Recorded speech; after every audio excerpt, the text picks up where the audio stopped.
Well, meanwhile, let's quickly take a look at what is happening at the News9 Global Summit in Stuttgart. Given the people we have in this room, there is a lot of time and money here that has been invested. So I'd request everyone to please settle down now. Welcome back, ladies and gentlemen. That's right. Welcome back. It is time now for playoff number 3 at the News9 Global Summit Match Day 2. The playoff is all about bridging the skill gap, crafting a win-win. What does this session hold? In this session, we will discuss how skilled labor recruitment can become a cornerstone for India and Germany relations. And this playoff will address the role of both government and private sector in training and what is the future of skills development in an increasingly technological world. Take a look at this. Germany stands at the edge of transformation. And no growth can happen without people. We need skilled workforce. Job vacancies are unfilled. We have a rising demand for skilled workers for years now. But India holds the key to this dilemma. Germany is open for skilled workers, with opportunities waiting to be seized. The German government is drafting new plans to smooth the entry process for foreign skilled workers. 1 million young professionals enter India's workforce every month. Skilled workers from abroad are a perfect addition. India has the talent, and Germany has the demand. We need nurses in Germany. We need IT specialists. We need helping hands. We want to establish a win-win-win situation.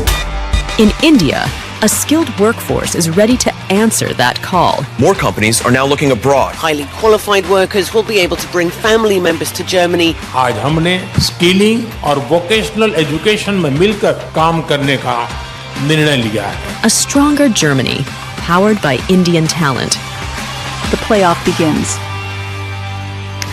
So, ladies and gentlemen, let's invite our panel for this playoff. Dr. Florian Stegmann, who's the Minister of State and head of the State Chancellery at Baden-Württemberg. We also have with us Jonas Margraf, MD at Finteba. Can I please also request on stage Mr. Mark Michaelis? He's the head of Business Development India at Barmer Insurance. Ajit Isaac, chairman at Quest Corp. And Pankaj Bansal, founder of People's Strong. Please put your hands together. And moderating, the referee for this playoff is Razaul Hassan Lashkar. He is the foreign editor at Hindustan Times. Over to you.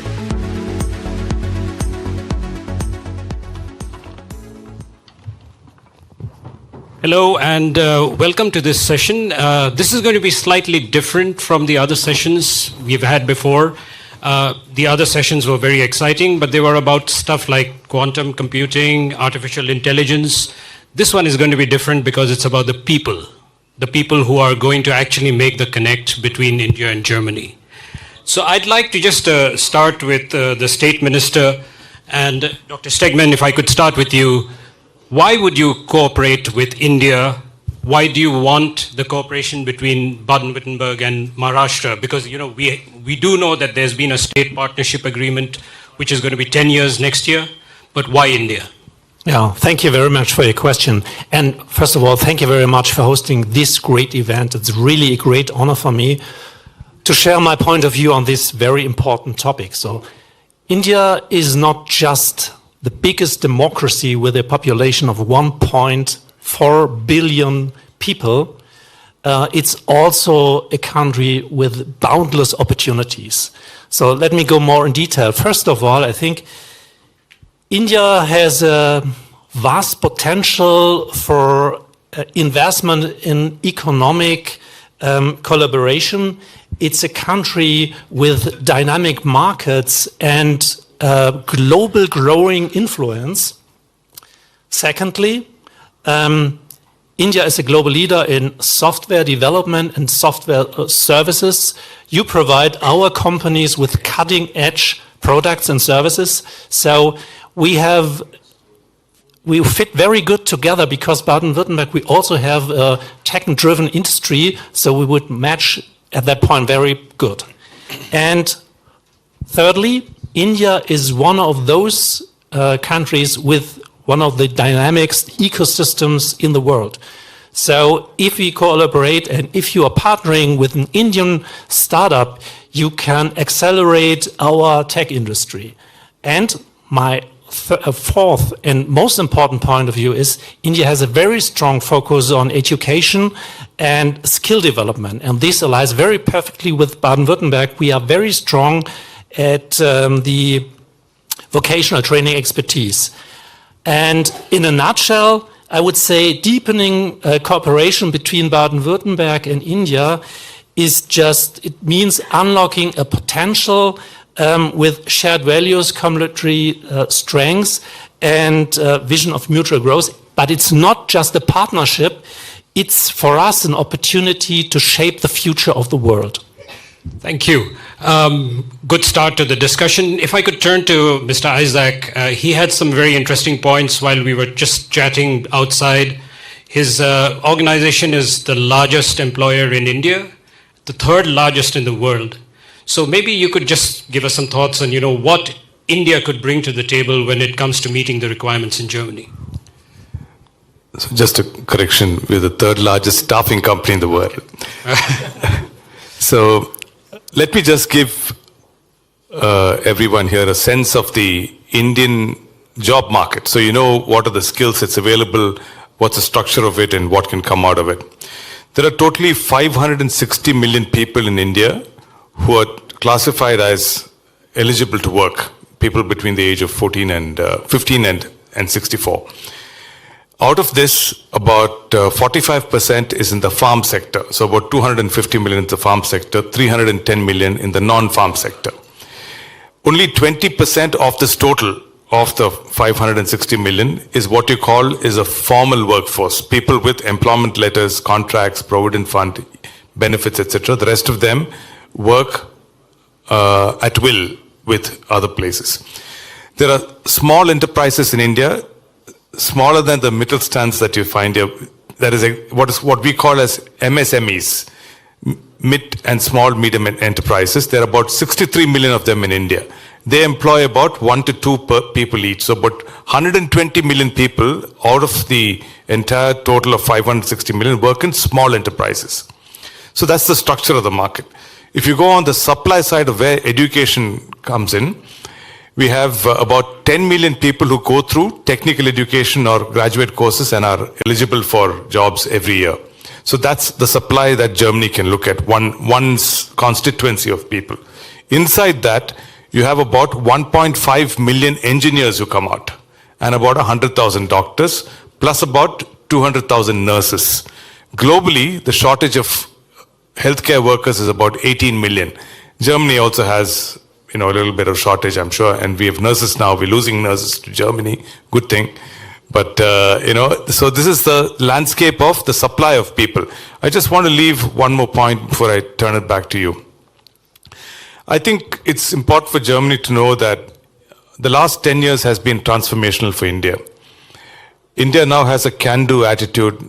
Its people are aspirational. They like to fit into a system. They're becoming more and more formal and structured in the way they work. So in a society like Germany, I would encourage you to look at people who are in this transformational phase of their journey. And I think they will do well to contribute productively to employment markets here and to enterprises in Germany.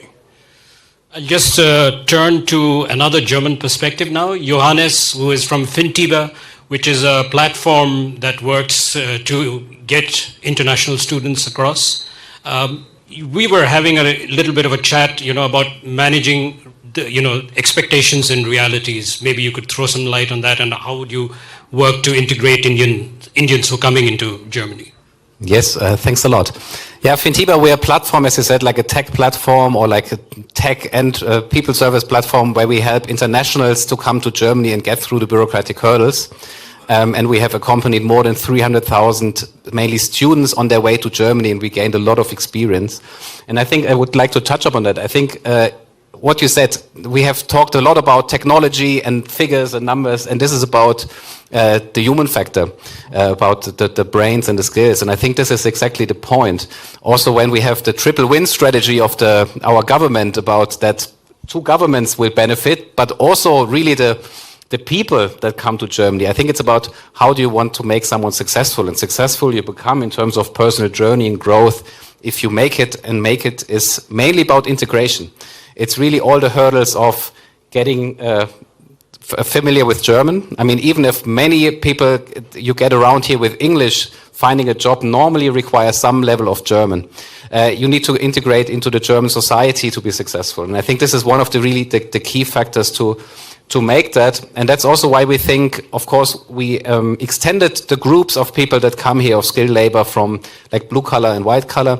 But especially students are a very interesting target group because we have like a complete ecosystem that fosters that integration. I mean, we have universities with a lot of programs that help with integration weekends or integration weeks to language courses that are more or less for free during universities, a big difference to also finding then jobs. And in the end, it's about a career, about a long-term life, and how do you make that successful. And I think this is an interesting fact about Germany, that Germany is OECD leader in terms of keeping internationals in Germany after the graduation. So after 5 years, we still have 2/3 of international graduates and also Indian graduates still in Germany. After 10 years, it's still over 40%. And I think this is something we need to support as much as possible from the whole way, from recruiting people in India to really think about who has the good chances to come here until doing it in Germany, because a failure on the way is very painful. We know that in India, a lot of families collect money to make that way, to pay for like the way to Germany. And if you then, I don't know, end up in the wrong university or in a place where you will not maybe to make it with your education or vocational training, then it's very hurtful for everyone. So I think integration is the key, and we try to do everything also with Fintiba to smooth that. Pankaj, I'm going to come to you. From People Strong, you've obviously looked at not just Germany, but other countries. What would you say makes Germany possibly more interesting than, say, a destination like Australia for an Indian? Which other country can host a football ground for a conference and a discussion on skill, right? So that's one simple reason. And thank you, Barun, for getting us together. Thank you, Sri, for getting me here. Just delighted to be on the panel. My take is as follows. So we are discussing 1.4 billion people of India. It doesn't matter. What matters is that the world needs 1 billion people over the next 2 decades, right? And where will that billion people will come? 25%, if not more, 250 million people are going to come from India. Now, the problem at home in India is that we have done a lot. We have the right UPI systems, which is payments. We have many examples. We have identification. We now have an opportunity to create a skill ecosystem. And what I like about the new world of skills, that it's genderless. Skill has no gender, right? Jobs have gender. They want men or women. But skill has no gender. When you get people to Germany, you're not going to look at gender. You want skilled people. So I think India cannot consume the workforce that we have, the numbers that Ajit mentioned, can never be consumed in India. So we need countries and partnerships like Germany. So I think that's the best bet we have with government coming along. Secondly, I'm not betting on government only. Government, of course, is doing a phenomenal job in this case. But I always bet on category building entrepreneurs. In India, if you look at, you'll be surprised that the internships for class 11 and 12, there are companies which are helping students to get internships across the globe. So we have that opportunity. India's #1 management institute, since independence, we had one, Raza, you know, Indian Institute of Management. Last year it was dethroned, and a new institute, which is 5 years old, called Masters Union, is #1. Why? Because it says textbooks on the side will provide the skills which are required by the corporations. #2, India's mass institutions are always known as like Amity and many other brands which have done a good thing. But there, Sunstone kind of companies have come up. So I think skill is the future, Raza. Mark, if I could come to you, you have an aging population in Germany. And India is a country which has a demographic bulge. How good a fit is it? It's a huge fit, In India, there's a really young, skilled population, and we need those people here in Germany to, help us here keeping going our way, but we can also offer them a huge opportunity to work here in Germany, to build a new life here. And I work for Barmer, a health insurance company, And basically what we do is we help them to integrate here. Jonas mentioned how important integration is. And we as a healthcare company want to help the people to integrate here where health is no matter of concern, because we want to make the health insurance system as accessible as possible for them so that they can focus on working here, on living here with their families and support the system here in Germany, the social security system. Because here in Germany, the young people pay for the old, and we have an aging population, and if we get a young skilled population from India that works here, they are able to sustain the system which is world leading in its capabilities. And that's really why the Indian population coming to Germany is a huge fit, and we have to strive to build on this and keep them integrated. If I could turn to Dr. Stegman again, the partnership between Maharashtra and Baden-Württemberg. If you could tell us about the pilot project that you have for getting skilled labor from Maharashtra, and also what can other states learn from this partnership? This partnership is going to be 10 years next year.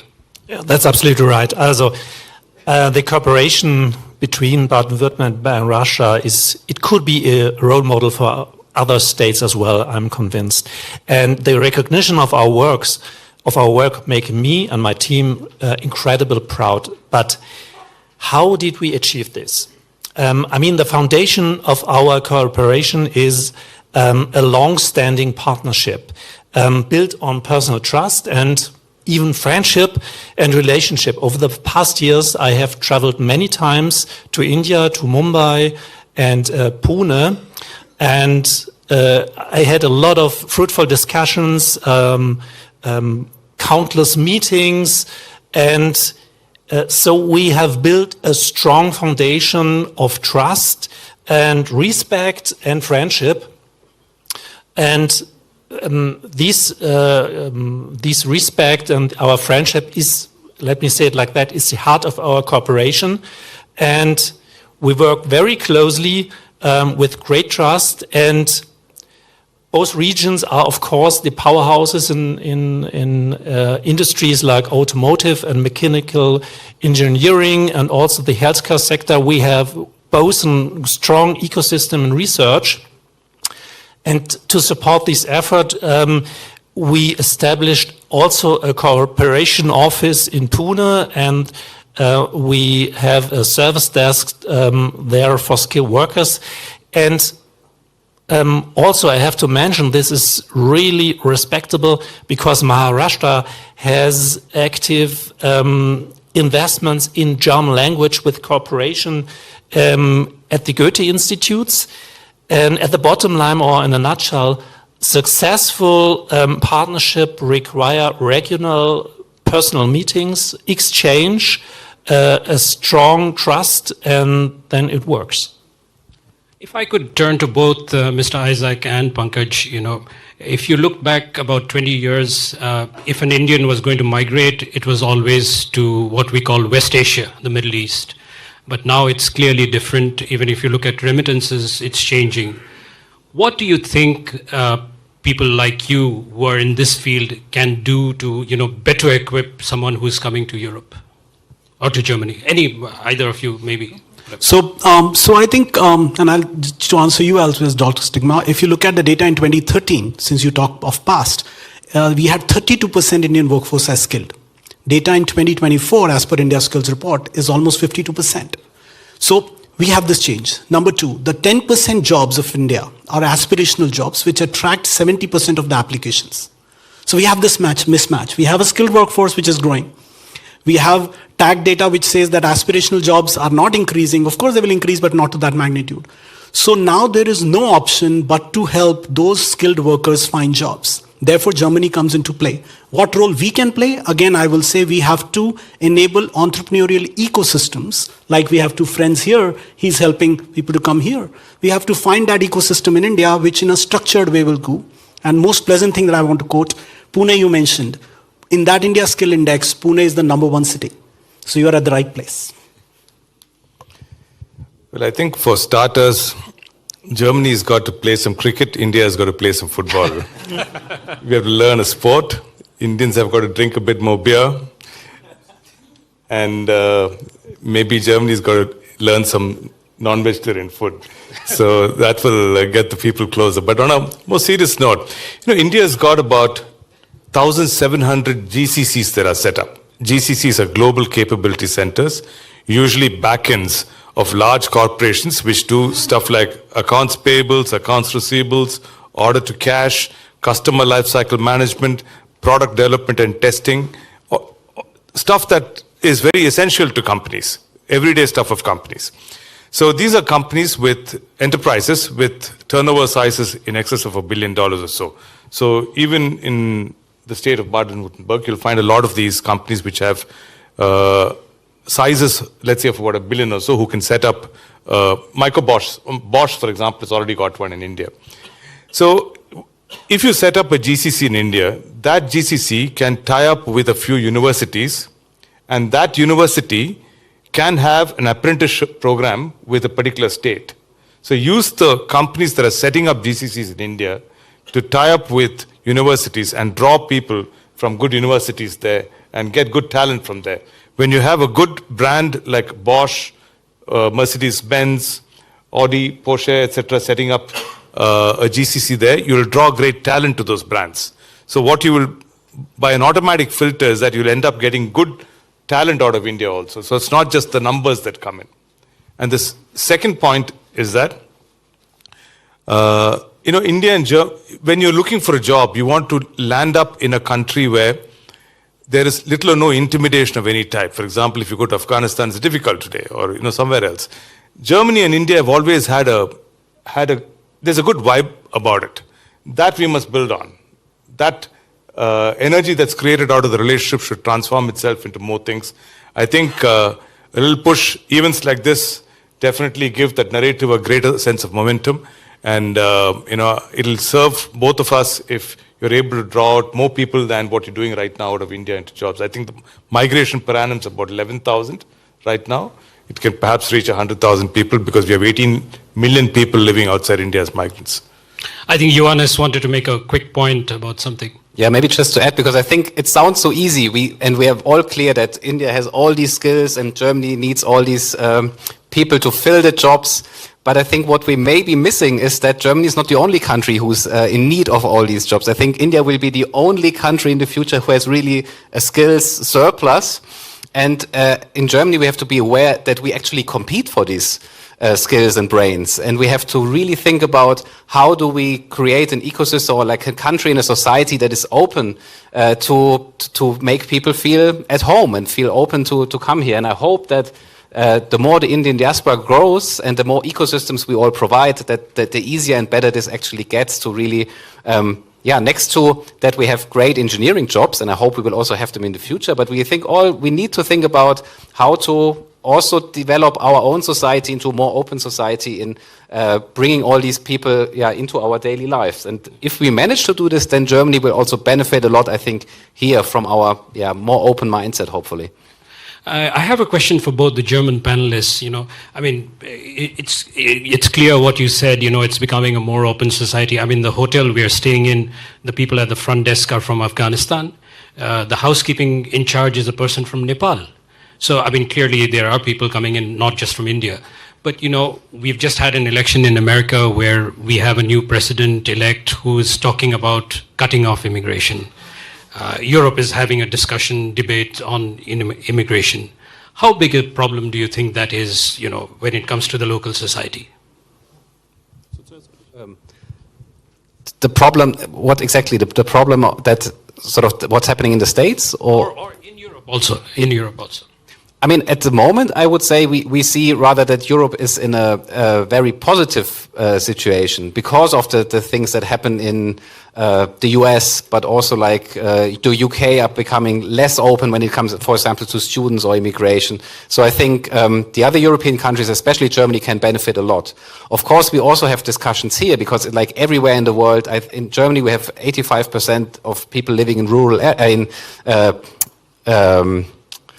In cities, in urban areas, exactly. And the same problem with accommodation, like everywhere we have the same issues and how we deal with sort of people coming from abroad.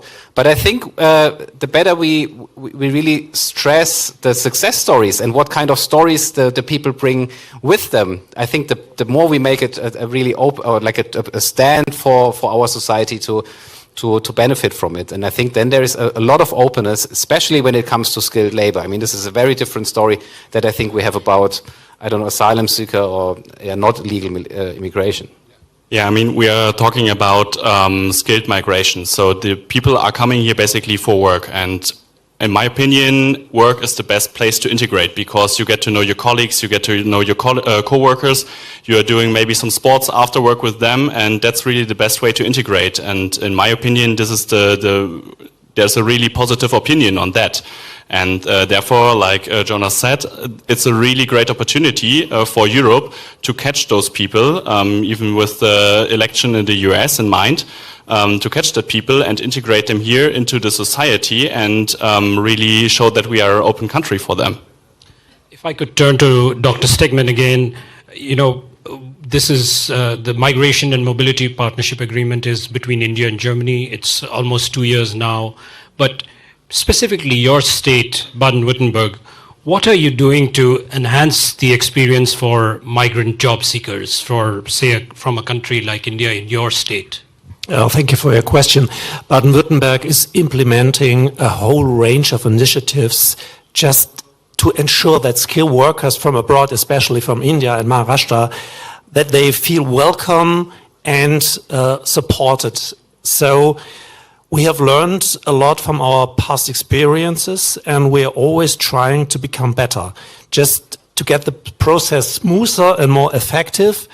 And one of our key initiatives was the implementing of 12 welcome centers across the state.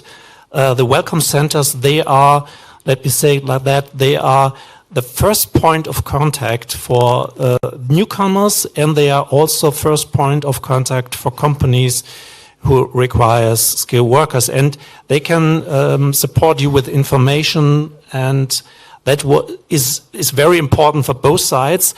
And another very important and significant milestone for the Baden-Württemberg government was to establish, we call it the State Center for the Immigration of Skilled Workers. What does it mean? It means the center is designed to optimize and streamline the immigration process for skilled workers, make it smoother, faster, more effective, as I mentioned. And me personally, as play a central role in this whole process. I do a lot of conversations with stakeholders like not only our ministries, but also the federal ministry, the Federal Employment Agency, the chambers of commerce, just to get to know each other and to know what are the problems. For me personally, it's very important that our cooperation with Maharashtra and India is sustainable. It's really very important. It must be sustainable. So after all, we just heard it, it's all about people. It's all about their personal stories. So that's why I meet not only very regular with politicians, Indian politicians or government representatives. I also meet Indian entrepreneurs and even workers from the health sector. So I met the nurses from Kerala just to know what was your journey to Baden-Württemberg. So, and I always asked what did well and where do we have to improve ourselves, because the personal exchange helps us, helps me to understand where are the problems and helps us to get better. So to put it in 2 sentences, our aim is move to Baden-Württemberg for life and stay in Baden-Württemberg for life.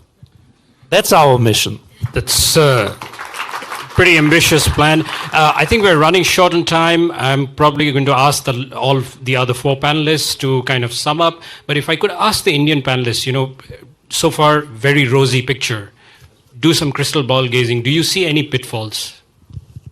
Pankaj, maybe? Can India spend enough money in publicizing this partnership is my worry.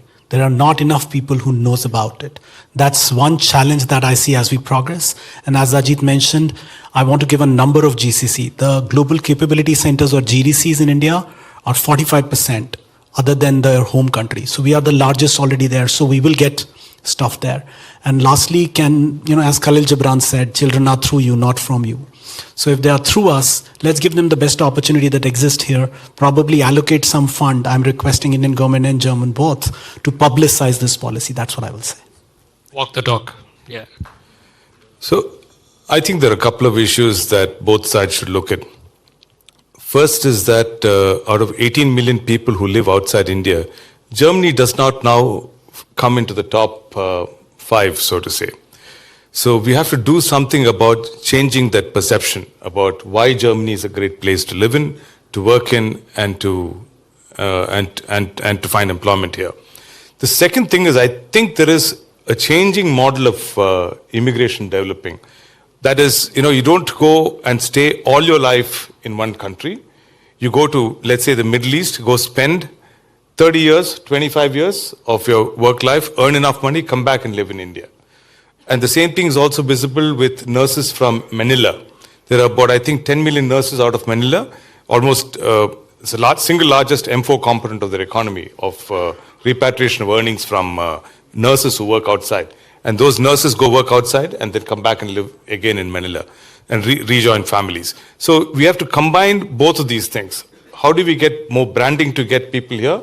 And how do we create a structure where people can come live here for some time, earn some, and then go back if necessary? Johannes and Mark, some final thoughts? On the general question? I mean, you're summing up. I mean, what do you...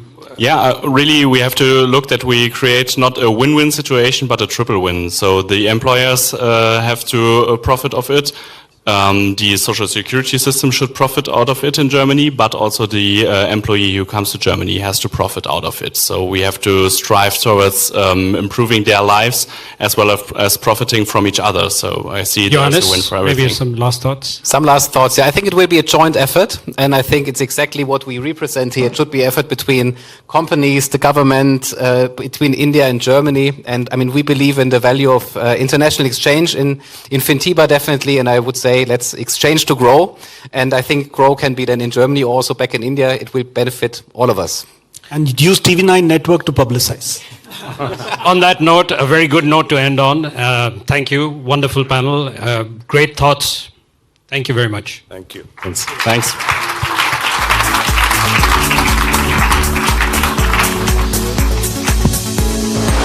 I'm going to request all the panelists to please stay on stage.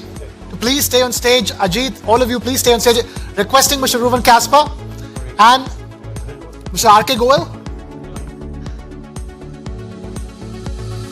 Mr. Kasper and Mr. R.K. Goel, please requesting you to take the stage.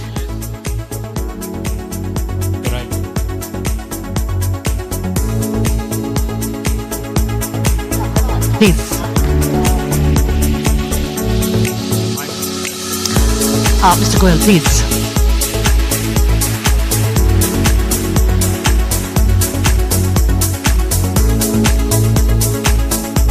We also have the Indian. Yeah, Indian shawl.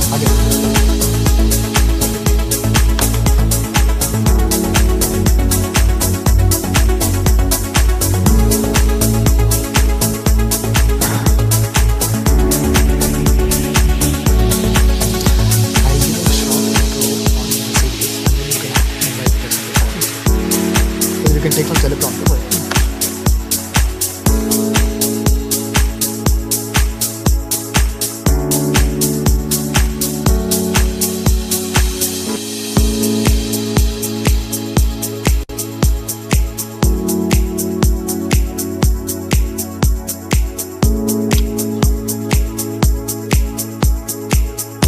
Reza, can we please invite you on stage as well for a group photo? Reza, please.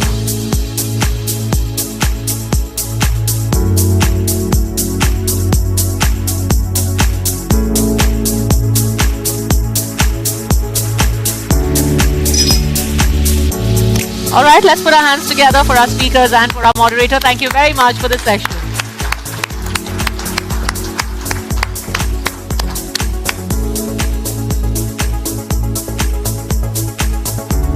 All right, then let's move on. We have a very, very packed schedule for the day, don't we, Padmaja? So we can't afford to wait.